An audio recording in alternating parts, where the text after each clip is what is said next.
I don't know of any other street spots. I can't believe it's been 15 years. That's so crazy to me. Let's start at the very beginning. Do you remember how you got on Etnies and who approached you and how that all worked? Yeah, I remember just being a Grom, just skating around in Orange County. We got a call. We went in there, and Don Brown was looking at me and my brother, and this is the first time I met Don, and right out of the gates, just cracking jokes, making fun of me and my bro's shoes. And I remember he pulled out a pair of scissors and he cut Shane's laces. He cut all Shane's laces and took his shoes off and then handed us a brand new box of shoes. And that was the first free pair of shoes I ever got. And I believe I was 7 years old. And since then, I've never wore a different shoe. I've always worn Etnies.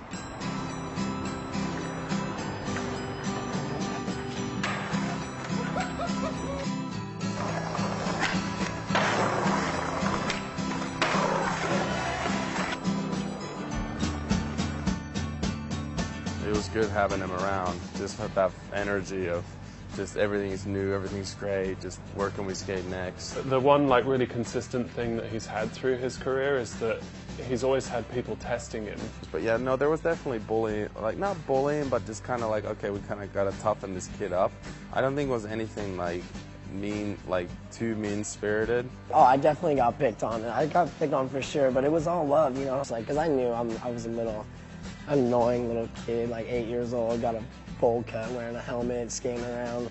I never heard him bitching and moaning about anything or whatever. He was just like, all right, I'm just going to get fucked with now. Like, that's kind of the part of the trip. Because he's so young, you're just always going to be that guy who people want to poke fun at a little bit, and he's always been really good at taking that and turning it into pure desire to do really gnarly tricks to keep people quiet. I remember seeing Ryan beat Costin at an X Games, like when he was a kid, you know, and I was like, wow, this kid's really good. He's really gnarly, he could fucking rip apart, but it's a whole different thing in the street. And even when he did the back lip and the back Smith, I was like, oh, he can skate, you know, he's good. I get this phone call and he said, you know, hey, Ryan wants to try to kickflip the Costco gap. You know, can you come down? I'm like, I'll be there in 20 minutes. You know, and Ricky shows up and we're kind of sitting there and I'm just like, shit, I hope, like, I don't want to see no one get hurt, you know what I mean? I was nervous for him because obviously it's a huge gap, but then I was nervous for myself because I didn't want to fuck this up. Like, I mean, he's not going to do it again. This is a one-time thing. A lot of people don't realize that the distance that you have to clear on top of going over, you know, a 2.5-foot fence. I remember just him going for it, and like seeing him go for it first try was just like, it was gnarly. I think his shoe flew off at one point. I'm not sure if it was the second or third try. And then fourth try, he just nails it. Bolts. Like, unbelievable. No hands down, no nothing.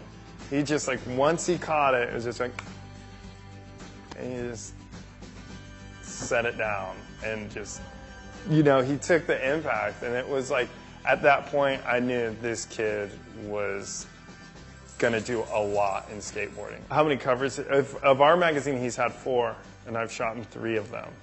And I remember we had to sit on it for a while. So it wasn't like back-to-back covers, you know. As much as his skating speaks for itself to a certain extent, I think the backstory behind almost every trick that he ever does almost makes it like a second trick in itself. It was in March 2007, and he was on the phone with his agent at the time negotiating this MTV deal that was for, you know, figures that were like astronomical. He was on the phone and he looked out of the window and he saw this rail go past and he just went, oh shit, I gotta go. Pull the van over, I'm gonna backlip that rail right now. And he hung the phone up and jumped out of the car, no warm up, and jumped straight down it and backlipped it before anyone had even got out of the van. It was really crazy. He's got that sort of like really successful person mindset of not like, why should I do this? It's like, why not? He's actually a really difficult person to take photos of. He doesn't want to wait at all. He wants to just do it. How about the day at Buster Bale. Was that one of the greatest days of your life? That was the greatest day of my life. I wasn't even really planning on skating that day because me and P-Rod had quite a wild night the night before, breaking some glass, and my whole hand was just jacked, man, all the way to the bone. And I remember waking up in the morning and like tipping my hand in hydrogen peroxide, and I'm like looking at P-Rod as I'm wrapping it up, and he's like, we're gonna go to that Buster Bale contest. And I was like, okay, yeah, cool, I'll go check it out. Okay, so we get there, and I try a kickflip. It takes me a couple tries, and then I landed it, and then I wanted really bad. I wanted to backside flip that thing real bad.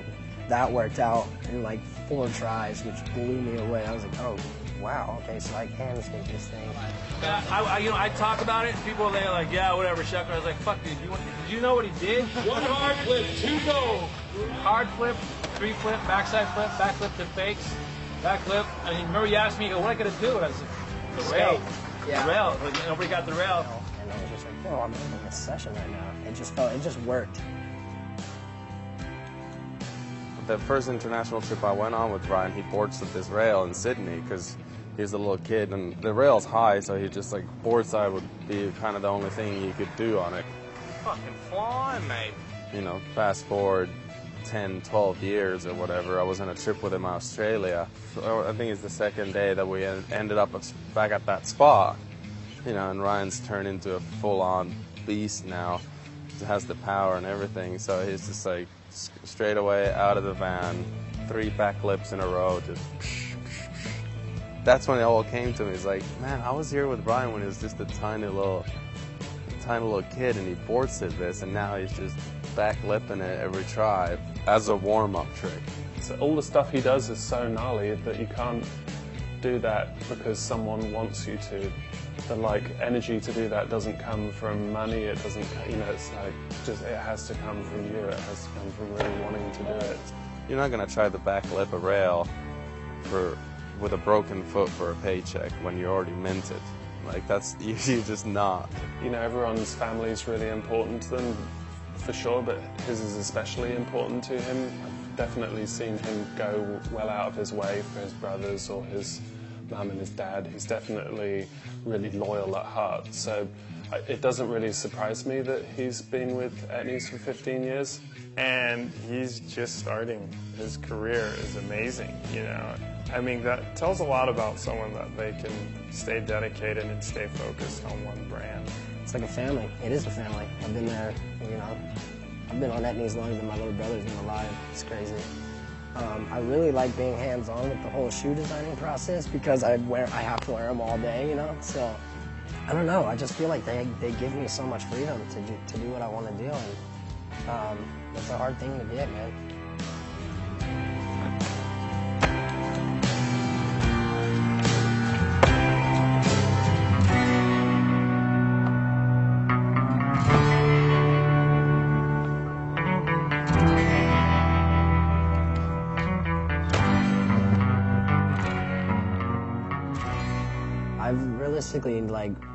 I've lived my life in Etnies.